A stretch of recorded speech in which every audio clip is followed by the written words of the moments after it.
থানায় অভিযোগ করতে এসে প্রেমে পড়লেন থানার পরিবেশে। হরিহরপাড়া থানায় এক অন্য অভিজ্ঞ বৃহন্নলাদে। মুর্শিদাবাদের হরিহরপাড়া থানায় ঘটল এক অনন্য দৃশ্য। অভিযোগ জানাতে এসে আনন্দে ভেসে উঠলেন রূপান্তরকামী একদল। থানার পরিবেশ আধিকারিকদের ব্যবহার এবং অতিথিয়তায় মুগ্ধ হয়ে ভুলেই গেলেন তাদের কষ্টের কথা। সূত্রের খবর, হরিহরপাড়ার এক গ্রামে সুমা মাসি নামে এক রূপান্তরকামীকে শারীরিক নিগ্রহ করা হয় বলে অভিযোগ। সেই অভিযোগ জানাতে সঙ্গীদের নিয়ে থানায় হাজির হন তিনি, কিন্তু অভিযোগ জানানোর পরেই বদলে গেল আবহাওয়া।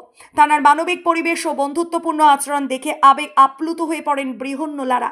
থানার ভিতরেই শুরু হয় গান, গানের সুরে মিশে যায় আনন্দ আশ্রমের পরিবেশ।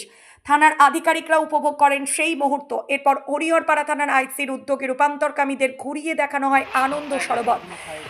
সেখানে মাছ ও কচ্ছপের সাঁতার, পাখিদের কিচিরমিচির আর প্রকৃতির সৌন্দর্যে মুগ্ধ হন তারা। তারপর হরিণ উদ্যানে ও চন্দ্রদ্বীপ পার্কে বেড়াতে যান সকলে। আজকের দিনে যেখানে থানার নাম শুনলেই মানুষের মনে ভয় জন্মায়, সেখানে হরিহরপাড়া থানার এই মানবিক উদ্যোগ এক নতুন উদাহরণ স্থাপন করলো। বৃহন্নলাদের মতো প্রান্তিক সম্প্রদায়ের মানুষ থানায় এসে যে স্বাচ্ছন্দ্য নিরাপত্তা অনুভব করছেন, সেটাই সমাজের এগিয়ে চলার বড় নিদর্শন। হরিহরপাড়া থেকে রাকিবুল ইসলামের রিপোর্ট, এইচপি নিউজ বাংলা। লাগলে বলে দেবো, তখন ওখানে সব ঢুকে যাবে। থানাতে আমার প্রেমে বললে ভুল হবে, থানারই প্রেমে পড়েছেন তারা। অ্যাকচুয়ালি হরিহরপাড়া থানা একটা ব্যতিক্রমী থানা, আমি বারবার বলে এসেছি। এখানে যারা একবার আসেন তারা এলে দেখলে বুঝতে পারবেন কেন ব্যতিক্রমী। এখানে নানান ধরনের অ্যারেঞ্জমেন্ট সাধারণ মানুষের জন্য রয়েছে। খেলার মাঠ, জিম, চিলড্রেন্স পার্ক থেকে শুরু করে এখন যে আনন্দ আশ্রম হয়েছে, সব থেকে তাৎপর্যপূর্ণ এটাই। আনন্দ আশ্রমে প্রতিদিন সকালবেলার প্রভাতী সঙ্গীত এবং এখানের যে জীব বৈচিত্র্য, প্রাকৃতিক পরিবেশ, পুকুর রয়েছে, একটা আনন্দ সরোবর, সেখানে নানান ধরনের মাছ, কচ্ছপ, সেগুলো ভেসে বেড়াচ্ছে। তো যে কোনো মানুষকে মুগ্ধ করে। অনেক ধরনের পাখির আবাস আমাদের আনন্দ আশ্রম। সেদিনেও দেখলাম যে রূপান্তরকামী একদল মানুষ, তারা এসেছিলেন কোনো একটা গ্রামে গিয়ে তাদের কিছু সমস্যা হয়েছিল, সেই অভিযোগ জানানোর জন্য। তো থানার পরিবেশ দেখে এত অভিভূত, তারা অভিযোগই ভুলে গেলেন জানাতে। আমাদের সাথে খানিকক্ষণ থাকলেন, সময় কাটালেন আনন্দ আশ্রমে। সেখানে তারা সঙ্গীত পরিবেশন করলেন এবং তারপরে হাসি মুখে এখান থেকে বিদায় নিলেন। বললেন, স্যার আমাদের সব সমস্যা দূর হয়ে গেছে। এটা একটা মস্ত বড় প্রাপ্তি। আমরা যারা কর্মী রয়েছি এখানে থানাতে, যারা কাজ করার সুযোগ পাচ্ছি, তাদের সবার জন্য। একদমই তাই প্রতিদিনই প্রচুর সংখ্যক মানুষ আছেন, শয়ে শয়ে মানুষ। আপনি বিকেলবেলা থানাতে ভিজিট করলে বুঝতে পারবেন। এবং তারা কিন্তু এই সবাই যে স্থানীয় মানুষ তা না, বিভিন্ন এলাকা থেকে মানুষজন আসছেন। স্কুলের ছাত্রছাত্রীরা তো দল বেঁধে আসছেন এই সমস্ত জীব বৈচিত্র্য, এখানের প্রাকৃতিক পরিবেশ, থানার পরিবেশ, সমস্ত কিছু দেখবার জন্য। Thank you. আমরা এসেছি হরিহরপাড়া থানাতে।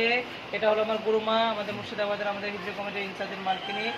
আর আমাদের পাড়াতে আমার একটা শিষ্য মেয়ের সঙ্গে একটু ঝামেলা ঝগড়া করেছিল, সেই অভিযোগ নিয়ে হরিহরপাড়া থানাতে এসেছি।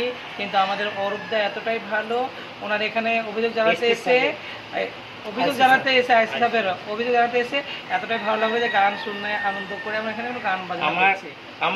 আমার মানে অনেক দিনের পরিচয় আইসি সাহেব এবং আমার ভাই। আমি ওনার বাচ্চা নাচিয়েছি।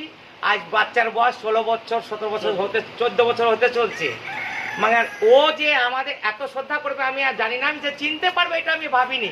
ওনার আশ্রমে এসে, সুন্দর আশ্রমে গান বাজনা আনন্দ ফুর্তি আমরা এখানে সব কিছু করলাম। কিন্তু আমাদের মন ধন্য। আমরা আমাদের যখন স্যার ডাকবে যে আশ্রমে এসো, আমরা ঠিক চলে আসবো স্যারের কথা বলতে। আর আমার দাদার আশ্রমটাকে আমাদের নাম আর কোন পদে আছে ভাইরাল হোক। আপনার নাম? আমার নাম হেনা। কি পদে আছে? হেনা মাসি, আমাদের হিজড়ি কমিটির ইনচার্জ। হ্যাঁ, কোন রাজ্যের না জেলা? আমাদের জেলা মুর্শিদাবাদ জেলা। আশীর্বাদ করার জন্য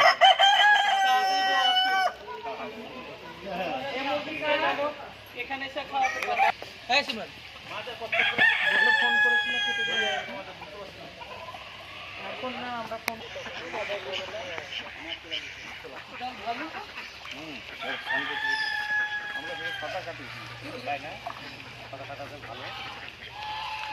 বাচ্চাগুলো বাইরে, আমরা বাইরে